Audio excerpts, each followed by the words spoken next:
cordial bienvenida a la segunda jornada de esta actividad denominada Bibliociencia y que es desarrollada a través de una alianza estratégica entre el proyecto asociativo regional Explora CONICYT a cargo de la Universidad de los Lagos y la Biblioteca Pública Nacional de los Lagos. En esta oportunidad tenemos el honor de presentar al afamado divulgador científico Dr. Mario Pino, geólogo y académico de la Facultad de Ciencias de la Universidad Austral de Chile, que presentará la conferencia Asentamientos Humanos Tempranos, Monteverde y Pilauco, Nor-Patagonia chilena. Les invitamos entonces a aprender cómo la ciencia se presenta e influye en nuestras acciones de la vida cotidiana a través de esas acciones destinadas al fortalecimiento de las capacidades regionales para la divulgación y valoración de la ciencia tecnológica. Muchas gracias. Hola, buenas tardes. Gracias por venir. La verdad es que voy a hablar solamente de Monteverde, ¿ya? No me voy a referir al sitio Pilauco que estamos en este momento excavando. Monteverde es, en términos estrictos, hasta hoy día el sitio más antiguo de las Américas, pero esto va a cambiar. Esto va a cambiar. Están apareciendo sitios cada vez más interesantes y con mayor evidencia dura en Brasil. Estamos trabajando con franceses en Brasil. Hemos publicado un sitio de 20.000 años y siempre lo pensamos que iba a ser así, que mientras más al norte aparezcan sitios, más viejos van a ser.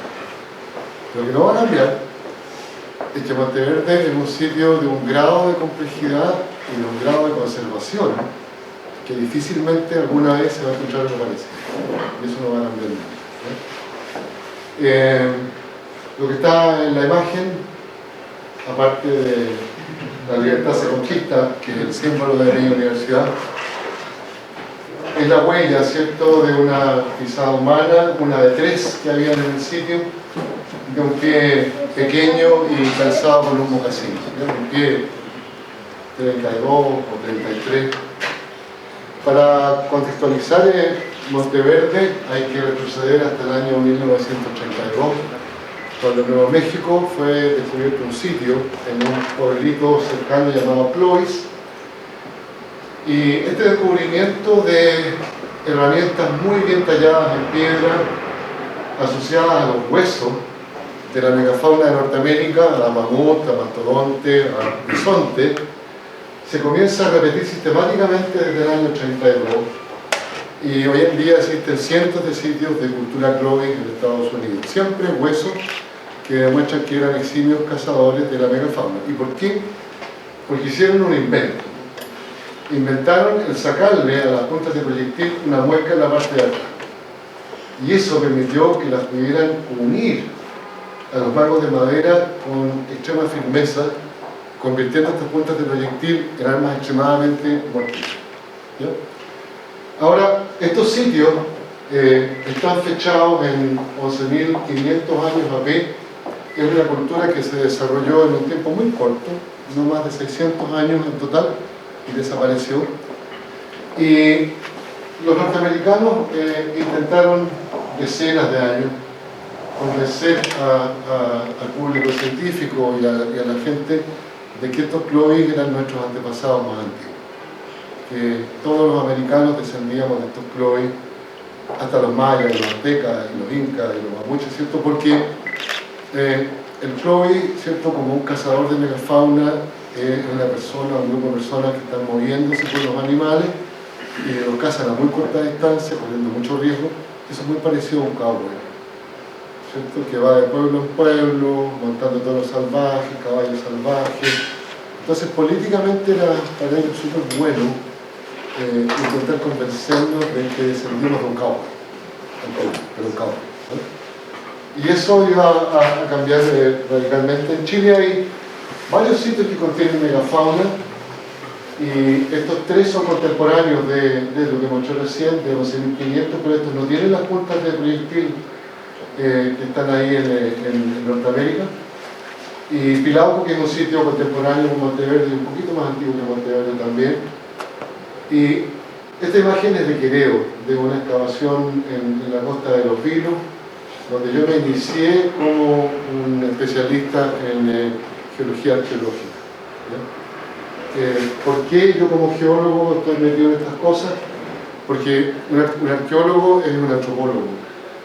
pero que representa e interpreta la cultura sobre la base de los restos materiales que encuentra. Pero cuando hablamos de edades antiguas, ¿cierto?, de este momento de transición de la era del hielo a tiempos actuales, hace 14.600 años atrás, el arqueólogo necesita poner a la gente en un contexto ambiental, porque el ambiente era muy distinto, pero muy distinto. Y ahí es donde entra el geólogo, ¿ya? Y el geólogo responde preguntas entonces con respecto al origen de las materias primas, con respecto a la posición de las capas. En el fondo está representado en esa foto, ahí están las capas de quereo, cada una con su denominación, cada una representa un ambiente distinto. A veces hay una playa, un pantano, un río, una laguna, en fin, esas cosas tienen que ser entendidas para poder contextualizar exactamente la cultura. Bueno, la historia de Locroix, o la muerte de Locroix finalmente, comienza científicamente a desarrollarse en el año 77 en este lugar denominado Monteverde, en las márgenes del arroyo Chinchihuapi, ¿ya? En el año 77, discúlpenme, pero Puerto Montt era una aldea, ¿ya? Era una aldea, no había nada, no conseguíamos comprar nada acá de lo que necesitábamos. Recurrimos a medidas extremas en algunos casos, y eso dificultaba muchísimo el trabajo. Ese camino no existía.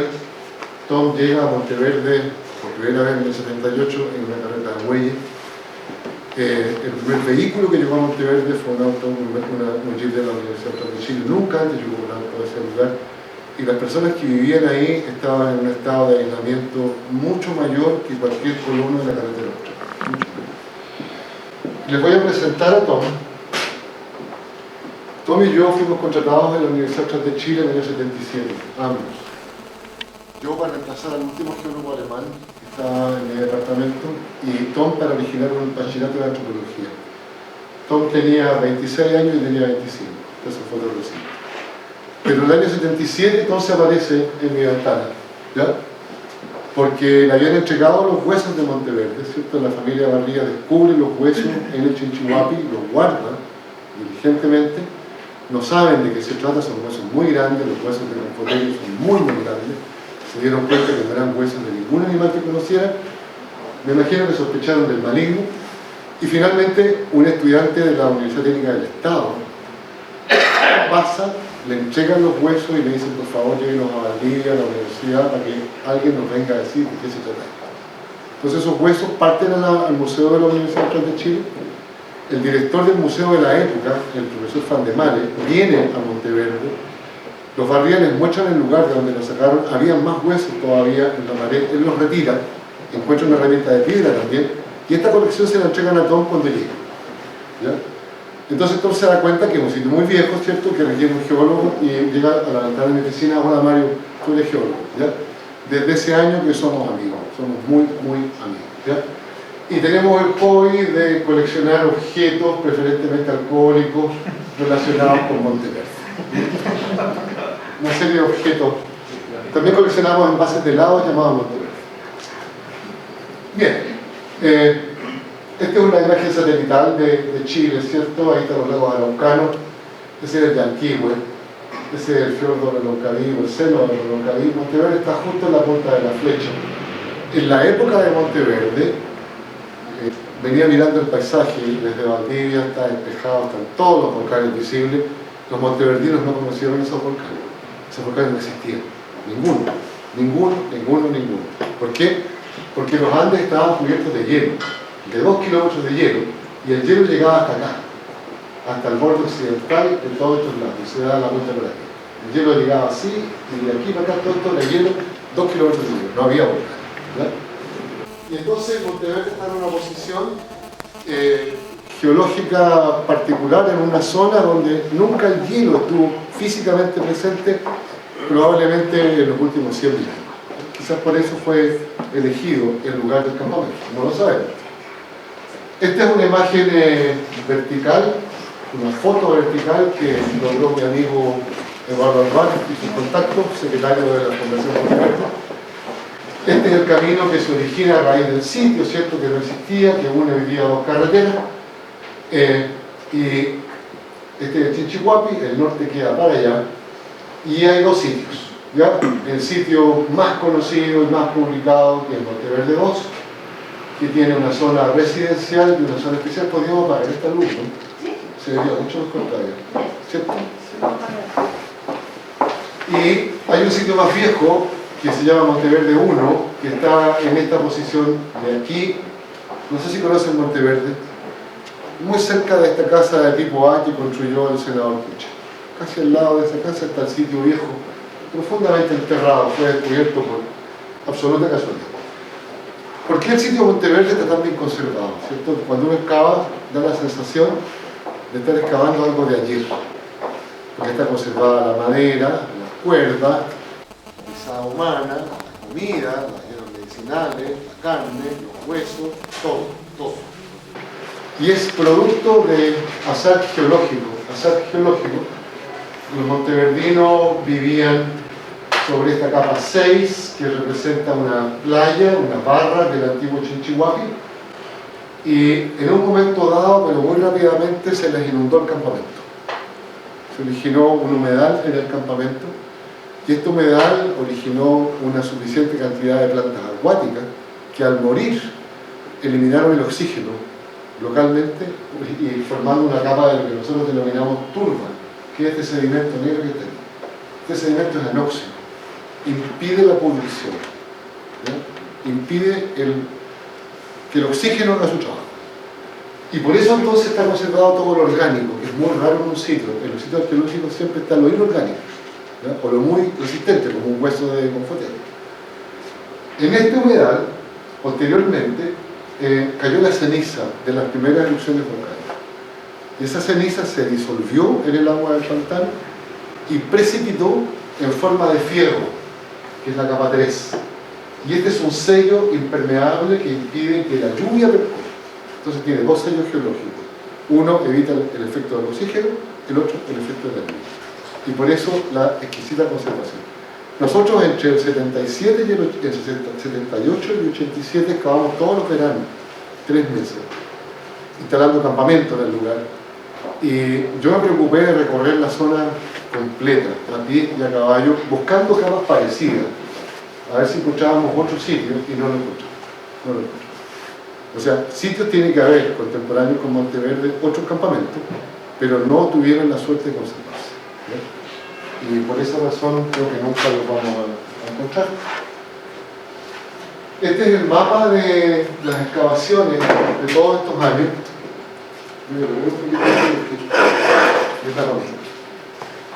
Del 78 al 87. Y entonces ustedes pueden ver que hay excavaciones mayores, como esta y esta, el área D, el área A. Esta es la zona residencial, esta es la zona especial. Hay un montón de pozos de exploración para delimitar el tamaño del sitio. Aquí es donde encontramos el sitio viejo, el Monteverde 2. Y estas son trincheras para entender la geología. Aprovechamos los cortes del Chinchihuapi, más las trincheras, más la excavación, para definir la geología del sitio. Campamento sin ducha, usábamos el agua del arroyo, hasta que las niñas empezaron a observar que tenían el pelo precioso, y era porque había una vaca que se había muerto en el arroyo y se estaba descomponiendo, entonces la agua estaba llena de grasa y el pelo les quedaba precioso. Así que tuvimos que hacer un pozo y usar agua de pozo para toda nuestra dinámica de lavarse y cocinar. Tengo una foto de la época, tomada de una avioneta. El 78 las fotos en colores no se revelaban en Chile, se mandaban a Panamá. Ustedes se imaginan cómo era la cosa, ¿cierto? No había computadores, ¿ya? Era otro mundo. Ahí está la trinchera de geología, esa también. Ahí se ve la excavación del área residencial y ahí las cartas.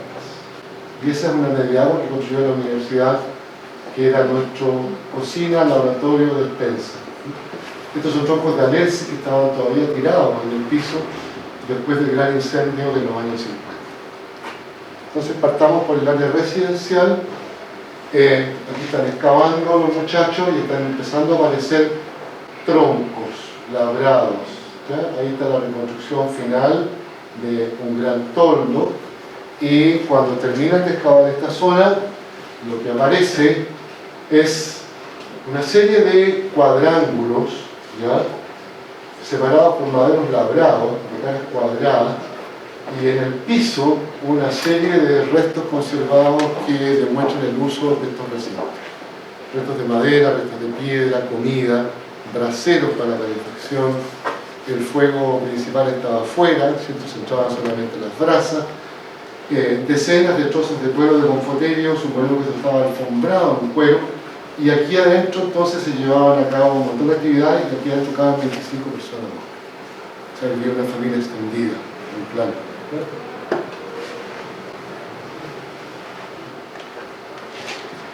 Acá una interpretación es lo mismo, pero ya está interpretado, ¿cierto? Cada número, cada letra significa un tipo de actividad distinta en este espacio, muy bien registrado por los restos. Los artefactos de piedra de Monteverde son muy distintos de los Blois, son muy, no es la palabra más correcta, pero primitivos. Tom traduce directamente el inglés y dice crudos, pero tampoco está bien entendido. ¿En qué consisten los artefactos de Monteverde? Esta es la pieza que encontró el profesor Van der Male, ¿ya? Es una pieza como de este porte y es algo como un hacha de mano para romper, ¿ya? La médula de los huesos es un alimento apetecible. Igual que hoy día que en la cazuela mezcla la médula, ¿cierto?, con la papita, en esa época la médula también era apetecida. Hay un perforador de cuero construido en una roca de la cordillera de la costa. Hay dos puntas de proyectil quebradas con forma de cigarro de una roca exótica. Hay boleadoras mayores.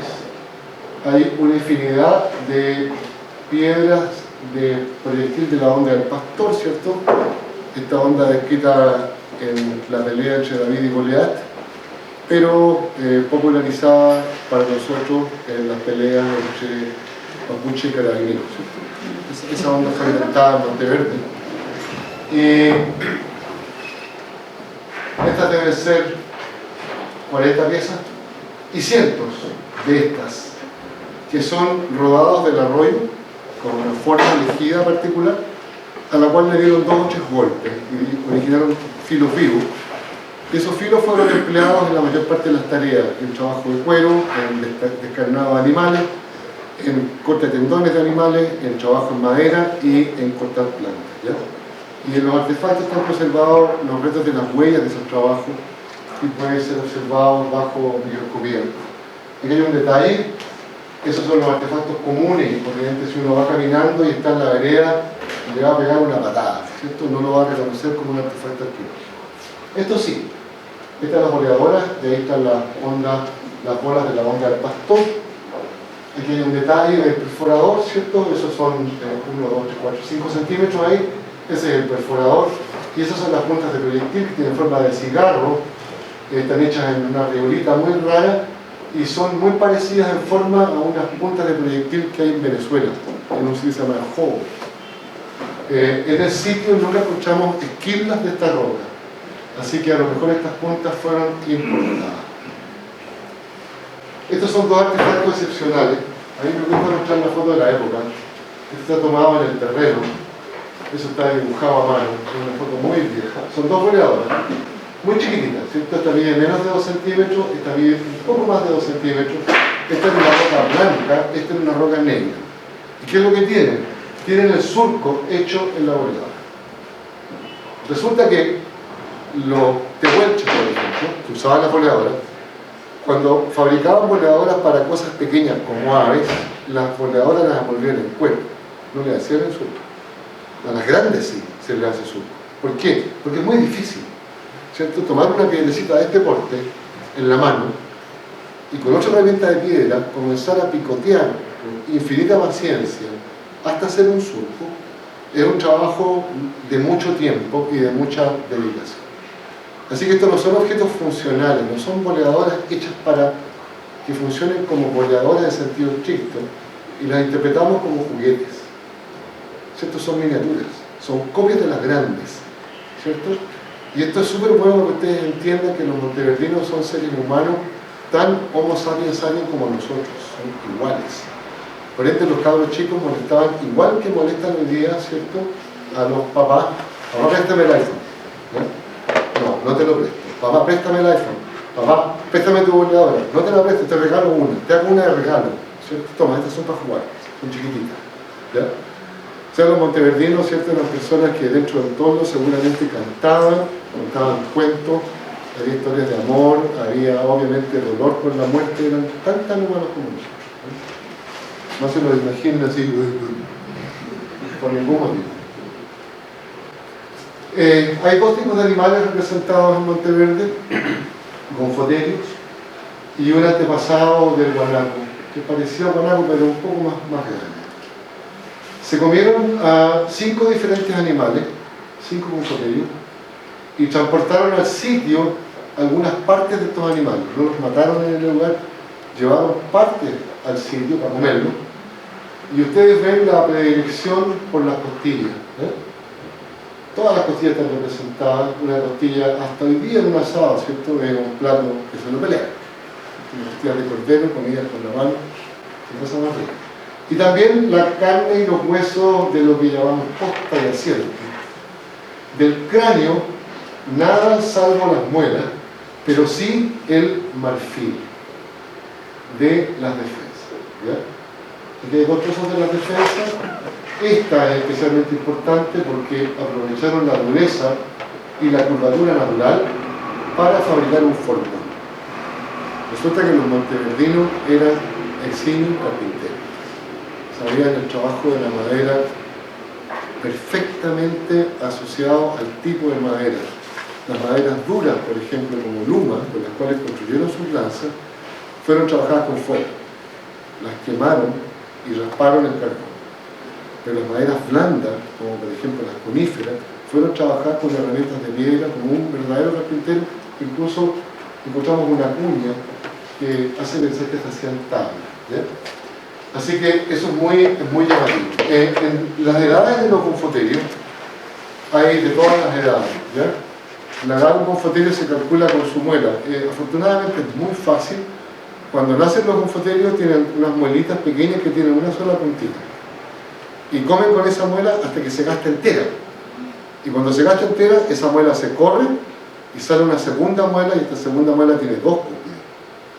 Y la ocupan hasta que se les ya está plana, se corre y sale una tercera muela que tiene 3 o 4 cúspides. Y entonces esta que está acá, que es una muela de 3 cúspides, aquí había una, aquí hay otra y aquí hay otra, y está gastada parcialmente, es de un animal y la plenitud de su adultez. El equivalente a un humano de como 85 años. Pero esta otra es de un anciano, ¿cierto? Ahí están las raíces y la muela está gastada absolutamente. Este animal tenía dificultades para comer, es decir, posiblemente murió de inanición y lo cañaron después de la muerte, ¿no?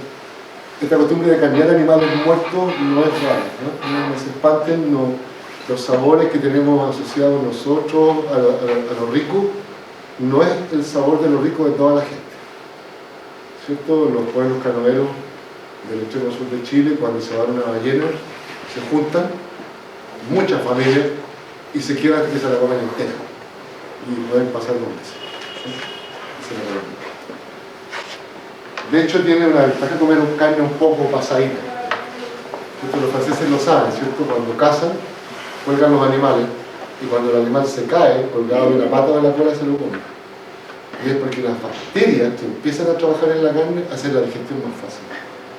O sea, uno puede comer más carne si la comen levemente descompuesta. Si come carne demasiado fresca, uno se enferma. Todo el mundo sabe mucha carne que tiene. Este es un detalle del formón, que es una foto moderna. Y ustedes ven aquí este brillo blanco en este borde que se originó porque con esto estuvieron tallando madera.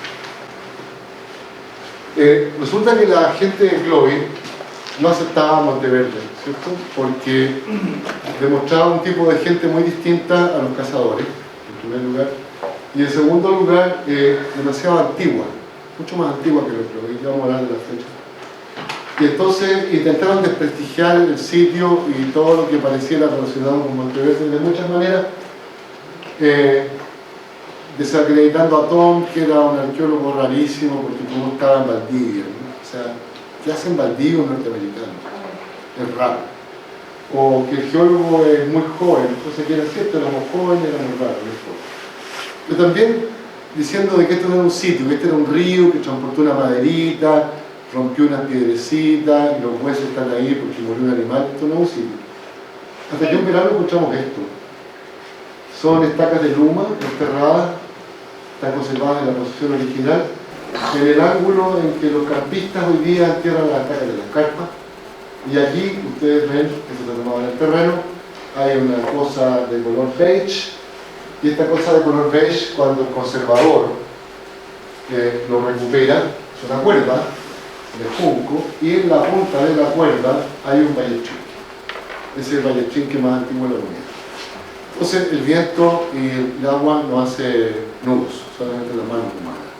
Esta fue una prueba muy, muy potente, para mostrar que estábamos haciendo excavaciones en un sitio donde había seres humanos, que no era un evento de la naturaleza. Acá hay diferentes imágenes del trabajo de la madera y las comidas. Este es un tronco de mañino, ¿ya? Está roto, ahí hay una cuña de piedra. Este es un pedazo de alexi y tiene un sacado cuadrado, apretado como un ensamble. 20 centímetros. Esto es un artefacto en Luma que no tiene explicación posible hasta ahora. Tiene un canal en el medio, perfectamente semicilíndrico, y tenía pegados unos palitos con brea al interior. Y nadie sabe lo que es. No hay nada parecido en la cultura humana. ¿Para qué? Ni idea. ¿Ya? Estaba el fuego al lado y estaban las herramientas de piedra con las cuales estaban raspando el carbón cuando ocurrió la inundación.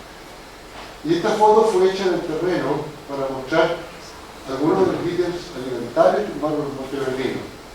La papa silvestre, ¿cierto? Las papas más viejas de la humanidad están en Monteverde. Por eso hay tal diversidad de papas en el sur de Chile, porque las papas tienen esa historia tan vieja de casi 15.000 años. Se comían los brotes de todos los bambús chilenos. Esto se ha popularizado hoy día se venden en conserva y se exporta gracias a Monteverde. La gente no sabía que se comía, ¿ya? Cuando sale el brote de la tila o de ¿cómo se llama el otro bambú? El ricolino, ¿cierto? Cuando está recién salido se corta, se cuece, súper rico. Todas las bayas y todas las frutas, ¿cierto? De los árboles nativos, el cauchao, que es de la luma, todos los de los arrayanes, el calafate, en fin, otras pistáceas. Las semillas de un junco, que aunque muy modestas, fueron recolectadas en grandes cantidades, tostadas y comidas como una harina, y un montón de plantas medicinales, 25 o 30 plantas medicinales, una de las cuales es boldo. Lo interesante es que en esa época el boldo no crecía, los boldos llegaban en Chile hasta Talca, y de alguna manera se las agenciaron para traer de Talca a Puerto Montt grandes cantidades de hojas de boldo, a pesar de los problemas que existen en la época, porque los ríos son mucho más grandes que los actuales. Pero atravesar un río, cualquiera, el Maullín o el Bueno o el San Pedro, era una tarea mayor. Y por esas cosas raras que siempre ocurren al momento de sacar las fotos, todas estas cosas me contaron los parrillas para las fotos, son papas silvestres. Se atraviesa la única culebra de Puerto Montt. La única. Nunca más he visto una culebra. Y eso causó terror entre la gente local. Yo creo que es un tremendo curante. Para la excavación, ese era un curante gigante para parar la mala onda de la culebra. Este es el palo de hacer fuego. El palo de luma que es los bolitos, ¿cierto? Que le permitía entonces con otro palo de luma el poder hacer fuego cuando venía, ¿verdad? De hecho, hacía el fuego tanto cuando querían que tenemos registros de incendios forestales de la época. Quemaron el bosque, ¿verdad? Y pensamos que lo quemaron los funcionarios para abrir el bosque y permitir zonas luminosas donde crecían las plantas que ellos comían. Crecen en la periferia del bosque, ¿no? Decenas de cueros de confotero, esos pedacitos de cuero de confotero y carne, también conservada, que se pueden hacer cortes histológicos, eso es carne de pierna de confotero. Se ven las paredes celulares, se ve el color, está todo conservado como ahora. Todo eso que mostré recién entonces está relacionado con la vida diaria en el toldo. Y ahora voy a pasar al especial. Ahí está Tom mirando intentando entender qué cosas estamos encontrando. Y se trata de una estructura con forma de U, que tiene una plataforma, y que se parece mucho al hueso del pollo con el que la gente tiende a sacarse la suerte. Este es el hueso de la Casa Linel, que se parece. Así que en el terreno, esto lo llamamos la estructura del hueso de la suerte, venía conservado, enterrado todavía un montón de postes que eran los que sostenían el techo. Esto es muy chiquitito, aquí cabe solo una persona, tiene 2 braseros de calefacción, afuera hay un pedazo de carne y está construida, el cimiento está construido con grava, con arena y con grasa. Aquí se ve mucho mejor, ¿cierto? Está orientado este-oeste perfecto, la salida súper limpia, pero con ramas a ambos lados. En las escuelas de arquitectura, en todo el mundo, se enseña esto como los cimientos más antiguos de la humanidad, y a esto le llaman la plaza. Los arquitectos le pusieron a esto la plaza, ¿ya? En la parte trasera, en este pedestal, entre las capas que construyeron para fabricar esta cosa, hay un inventario vegetal. Está el inventario de las plantas. Entonces, quien trabajaba aquí era el especialista en botánica, y eso es un chamán, o chamán, como ustedes quieran imaginarse. Mujer o hombre, pero chamán, experto en plantas medicinales y experto en transformar plantas en plantas alimentarias, ¿cierto? No cualquier hongo se puede comer. Por ejemplo, los componentes comían todos los hongos. A veces un alimento que es venenoso con un tratamiento se puede convertir en un ítem interesante. Entonces, lo más increíble es que en este lugar recuperamos estos bollos, que son hojas de boldo masticadas. ¿Ya? El boldo tiene un efecto analgésico. Cuando uno mastica hoja de boldo, tiene un efecto analgésico. Pero eran tan inteligentes como ustedes ven, que si uno hace el experimento hoy día de masticar, háganlo. Van a sentir la sensación de analgesia, pero el efecto se pasa porque la hoja se rompe con mucha rapidez. ¿Qué hacían los monteverdinos? Le pusieron algas marinas. Y la mezcla del alga con el boldo le eligieron chicle. Entonces se puede mascar mucho más rato y sacar mucho más provecho de las sustancias que originan la analgesia. ¿Ya? Entonces es otra prueba del chamanismo. O sea, imagínense a un monteverdino, ¿cierto?, que tiene un dolor de guata enorme, o le duele una muela, ¿cierto? Y va ahí, me duele, páscate esto, ¿cierto? Y se lo pasa. Como ese es uno de los postes que estaba enterrado aquí. Un pedazo de carne, ¿ya? Esto todavía está en el sitio, ¿no? Esto no ha sido rescatado, esto todavía guardado en el sitio. Cuando haya museo, no. Esta es una curva paleoclimática. La hizo una alumna que ya es doctora. Saca, perdón la palabra, un lulo de barro de un lago, ¿ya? Con un tubo de fierro que se va enterrando, saca un testigo de barro, de varias 8 o 10 metros de puro barro. Y ese barro se corta centímetro a centímetro y se fecha con radiocarburo. Y en ese barro analizan el polen. Entonces el polen indica la vegetación y la vegetación es clima. Entonces lo que hizo ella fue contrastar dos grupos muy distintos. Los árboles que indican calor, que son el ulmo y la plata, contra los árboles que indican el frío, que son las coníferas. Entonces hizo un índice que se llama MELI, y este índice MELI es el verde. Entonces, 18.000 años atrás, el clima se estaba enfriando, y más o menos en 15.500 ocurre un cambio y el clima mejora un poco, y es en esta meseta donde ocurre Monteverde y Pinar. Posteriormente, el clima se enfría aún más y llega a este máximo en torno a 12.000, y a partir de 12.000 ocurre un calentamiento global enorme, hasta acá. Ese es el hoy día, O sea, acá el Puerto Montt, 9.000 años atrás, hacía muchísimo más calor que hoy, pero muchísimo, ¿ya? Es decir, se parecía probablemente mucho más a Temuco que a Valdivia en términos climáticos, y el cambio de está acá, que derechamente no es patagónico. Esto es parecido a Coyhaique. Monteverde eran estepas con pasto grueso, con coilones, y en estas estepas había bosquecillos, ¿ya? Alerce, ciprese, mañío, mirtácea, ¿ya? Arbusto. No era un bosque denso, sino que era más bien un parque con algunos bosques. Y eso lo hace el polen. Siempre el polen. Y este es el registro de carbono de los incendios. No hay incendio y aquí empiezan a aparecer los incendios forestales. Vamos a las fechas entonces.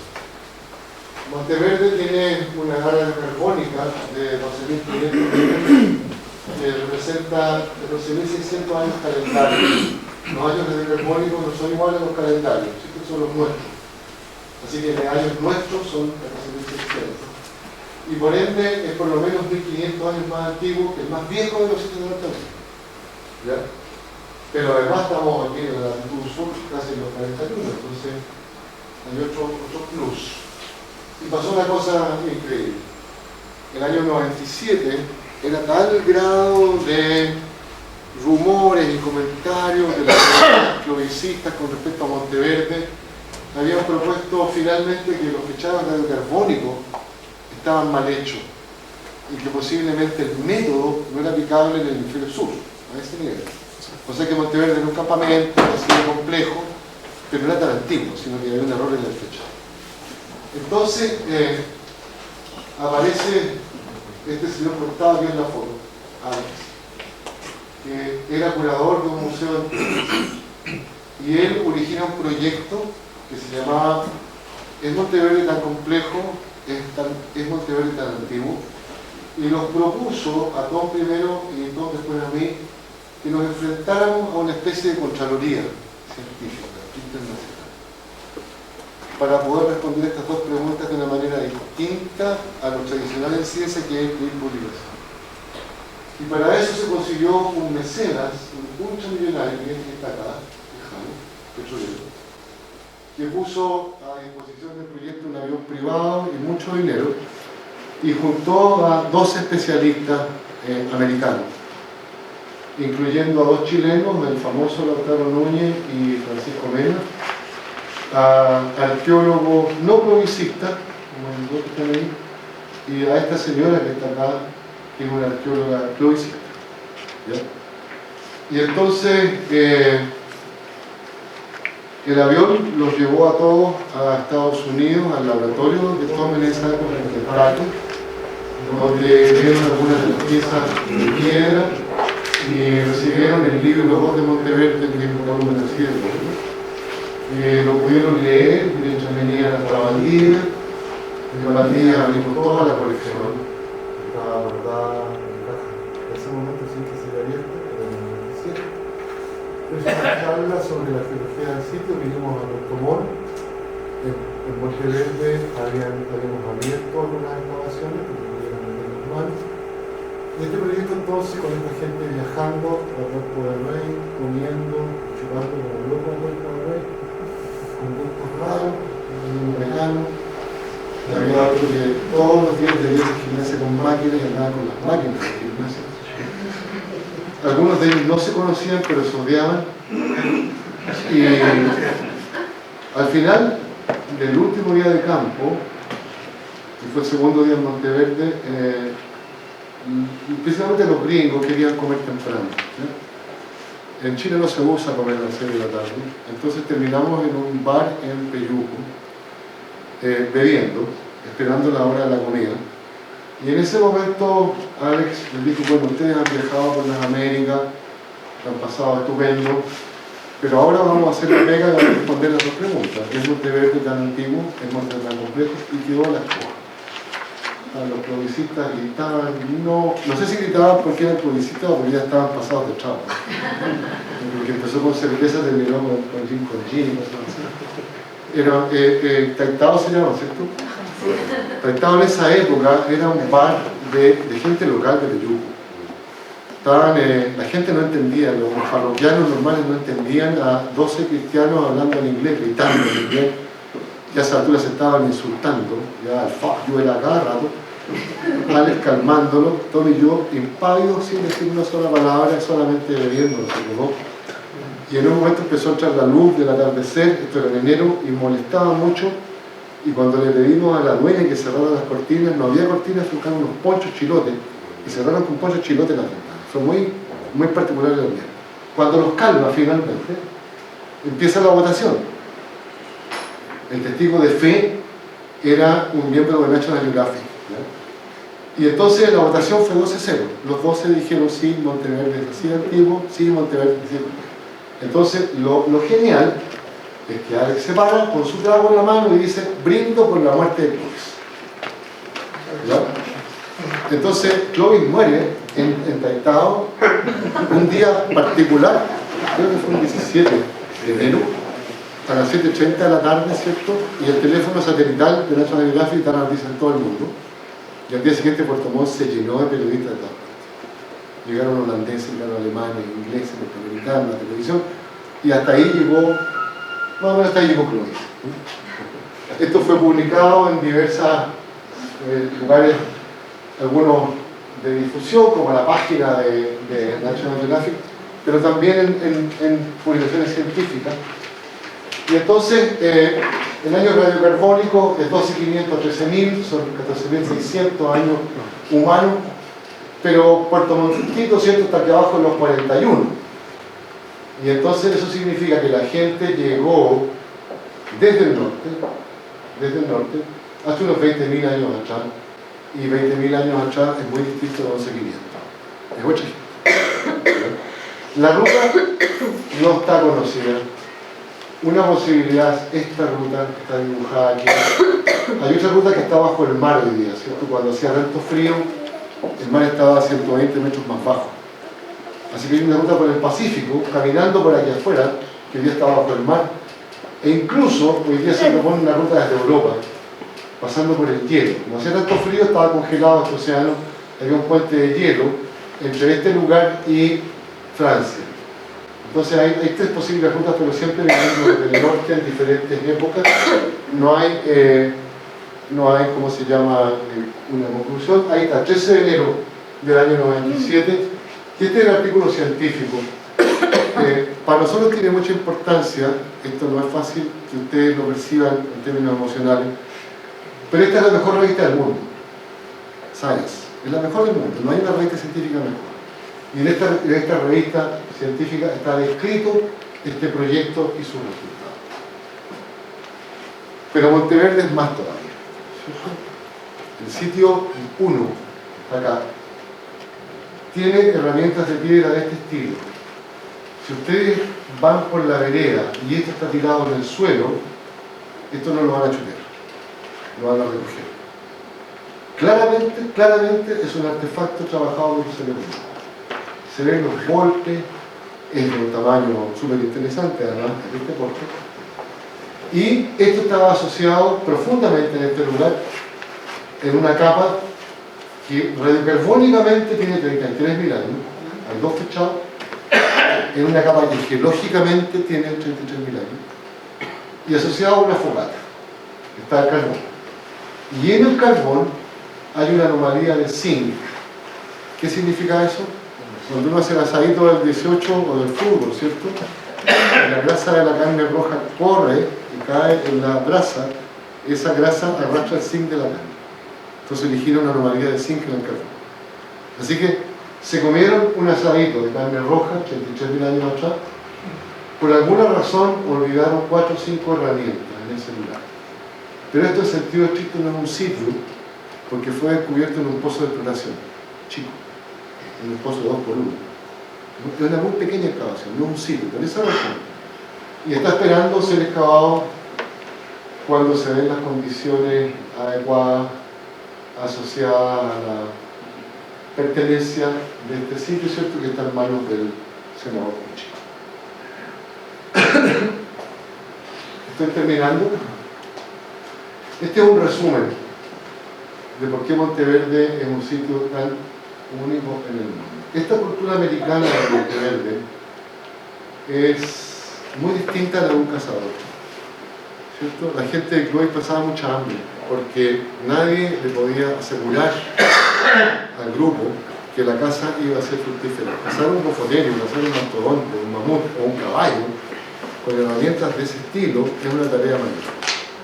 Así que, generalmente, cuando cazaban, comían a destajo y luego venían semanas de hambruna. Solamente cazaban algunos, además, ¿cierto? No pueden ir a cazar los viejos, no pueden ir a cazar las mujeres con niños, no pueden cazar los enfermos. Entonces, es un tipo de vida de cabo, dura, fea. ¿Cómo era la gente de Monterrey? ¿Cierto? Están en un toldo, súper calefaccionado, hay un montón de madera para hacer fuego, ¿cierto? Y están pensando, ¿qué comemos mañana?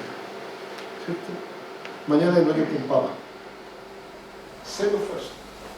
Cero esfuerzo. Mañana hay hoyo con papa. Se sabe dónde están los hoyos, ¿cierto? Con los gargales, con los chandes y dónde están los pavos, ¿cierto? Cuando salen a buscar alimentos o plantas medicinales, salen todos. Abuelos, cabros chicos. Muy parecido a lo que uno observa en Valdivia cuando la gente va a buscar la murta. Cuando salen a buscar la murta, salen todos. Y son días de jolgorio, y uno escucha cómo la gente va conversando, van cantando, van jugando. Entonces, esta vida de los monteverdinos es una vida súper humana, de alta calidad de vida. ¿Ya? Mucha comida disponible. Si había carne, comían carne, no eran veganos ni vegetarianos. Si se podía comer un bofotero, se lo comían. Pero si no había bofotero, comían cualquier otra cosa. Vegetales, de salina que fabricaban, se comían los huevos de los pájaros, se comían las ranas. No eran especialistas en cazar estos grandes animales. La tecnología de la madera, todo lo que es madera, las lanzas, las palancas, los palos de excavar papas, estas maderas de uso no conocido, las tablas, es una tecnología única en el mundo. No hay ningún sitio en la Tierra que tenga claramente expresado el efecto carpintero. Ninguno. Estos rasgos de arquitectura son únicos. Los nudos, por ejemplo, que esté conservado un vallechinque, ¿cierto? Cuando vino el presidente de Francia que se llamaba, ayúdame, ¿te acuerdas cuál presidente de Francia vino que le regalamos la foto? ¿Ah? Mitterrand, ¿no? Él es fanático de Monteverde, entonces quería algo de Monteverde y lo que hicimos fue esa foto del nudo reconstruido, se la ampliamos en alta calidad y se la regalamos en un póster gigante. Estaba muerto feliz. O sea que se conserva un nudo casi 15.000 años, es una cosa única. Cuando vinieron estos especialistas a Monteverde, uno de los que venía era especialista en nudo y en fabricar cosas con junco. Masticó junco, fabricó la cuerda, la trenzó y hizo el vallechinque. Y eso quedó firmado. Todavía es el sitio más antiguo de América. La única publicación del sitio brasileño de 20.000 años está en un libro, está en una revista, es decir, no ha sido revisado a fondo, pero eso va a cambiar y no importa.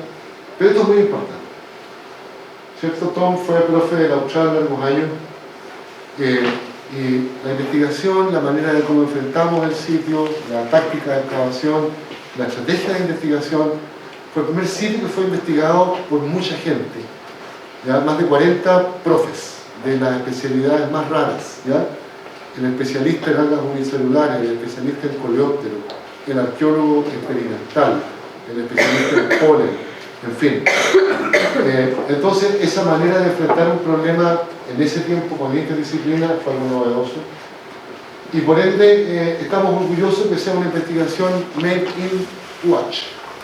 Muy orgullosos. Pero lo más importante es que esto origina, permitiría aplicarlo al reconocimiento de la identidad. Nosotros somos un país con varias nacionalidades, ¿cierto? Pero sin identidad, en realidad sin identidad. El Copihue no lo logró, la Hueca no lo logró, el Huemul no lo ha visto nunca nadie vivo, ¿cierto?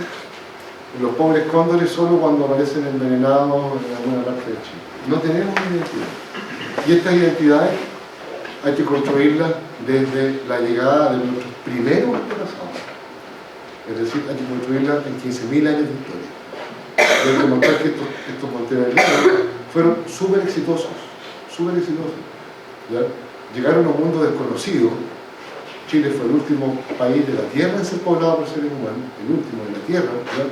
y lo dominaron. Dominaron sus plantas, sus animales, hicieron un toldo, vivieron bien, ¿ya? Entendieron el bosque y sus productos. Y esa manera de reconocer identidad solo se puede hacer si uno cuenta esa historia larga de 15.000 años. No cuenta la historia desde los españoles, o no cuenta la historia desde la colonización de los europeos, después de Alemania, suizo, italiano, ni siquiera desde la llegada de los mapuches. Uno tiene que ir muy atrás para poder entender cómo llegamos a ser el pueblo que somos, ¿cierto? Porque todos somos chilenos, pero hay muchas nacionalidades, ¿sí? Muchas nacionalidades. Y esa es la importancia práctica, y es lo que estamos haciendo con los sitios arqueológicos, originando conceptos de aplicación social dentro de la ciencia, que favorecen a los niños, ¿cierto? Los niños son muy receptivos a las cosas. Y a lo mejor en unos años más poder tener un país mejor, un país que tiene identidad, puede soñar con futuro. Si no tiene identidad, nunca va a tener futuro, nunca, aunque sea un país más rico de la tierra. Muchas gracias.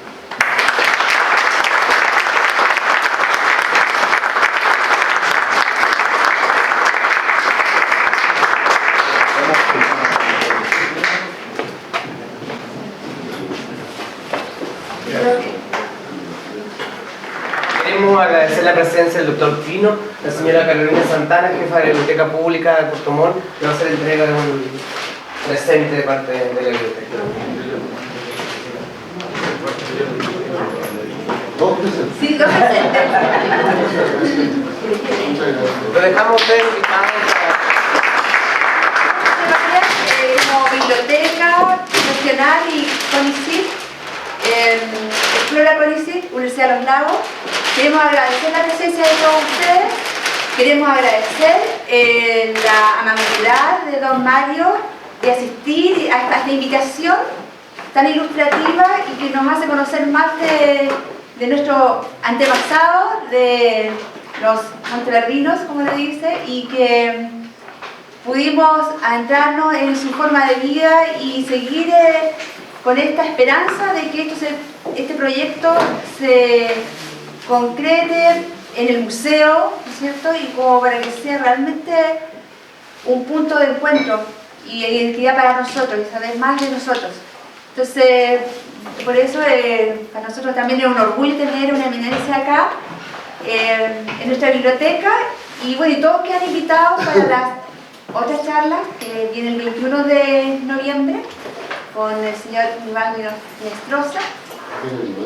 Sí, viene también hasta a la misma hora y quedan cordialmente invitados.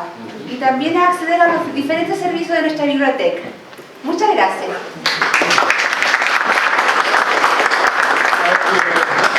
Un poquito. Yo creo que ahora que vamos a acabar Monteverde va a haber mucho interés por ir a curiosear, y van a tener que entender que no va a ser posible atenderlos cuando quieran, ¿cierto? Porque si atendemos a toda la gente que va cuando quiera, vamos a trabajar. Así que de alguna manera a través de los periodistas de la Austral en Puerto Montt va a haber un grado de organización, ¿no? Van a haber días y horas de visita. No va a poder ser espontáneo, porque si no, no es posible concentrarse en excavar si hay, espero, que miles de personas.